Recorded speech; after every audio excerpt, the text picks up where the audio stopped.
Flights from Guam base provoked North Korean threats. Known as the tip of the spear, Guam, just a speck in the Pacific Ocean, is vital to the U.S. military's presence in the region and is home to thousands of American service members and key bases. It's little wonder that the airbase, which allows the U.S. to project its vast military presence across the Asia-Pacific, gets on the nerves of Kim Jong-un, whose regime today threatened to attack the atoll. North Korea's statement came shortly after Donald Trump threatened to visit upon the rogue state fire and fury like the world has never seen early this morning. Security and defense officials on Guam say there is no imminent threat to people there or in the Northern Mariana Islands after North Korea said it was examining its operational plans for attack, reports AP. Guam's Department of Homeland Security and Office of Civil Defense says it is monitoring North Korea with U.S. military and government officials. Guam's Homeland Security Adviser Geo says officials there are confident the U.S. Department of Defense is monitoring this situation very closely and is maintaining a condition of readiness.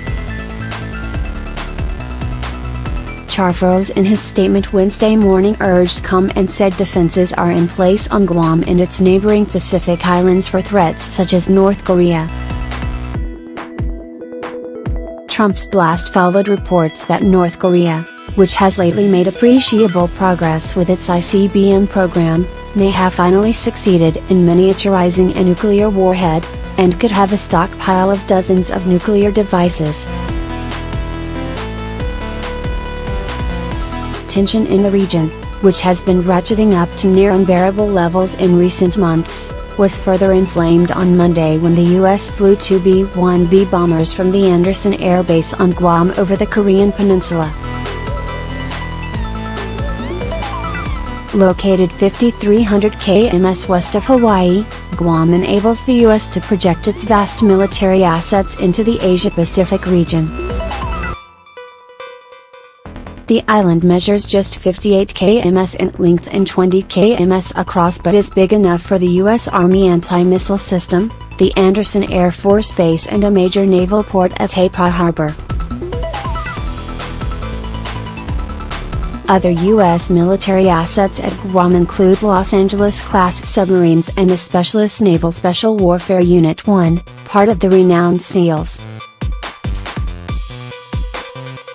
In 2014, the Pentagon announced a long-term plan to relocate 8,000 Marines from bases in Japan to Guam as well as Northern Australia and Hawaii.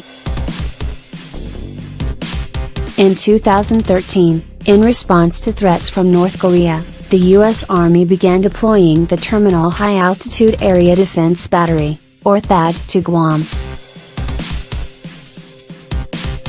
THAAD is a land-based element that can shoot down a ballistic missile inside and just outside the atmosphere and would be the frontline weapon in meeting any North Korean strike. In another statement citing a different military spokesman, North Korea also accused the U.S. of devising a preventive war and said any plans to execute this would be met with an all-out war wiping out all the strongholds of enemies, including the U.S. mainland. The UN Security Council unanimously imposed new sanctions on North Korea on Saturday over its continued missile tests.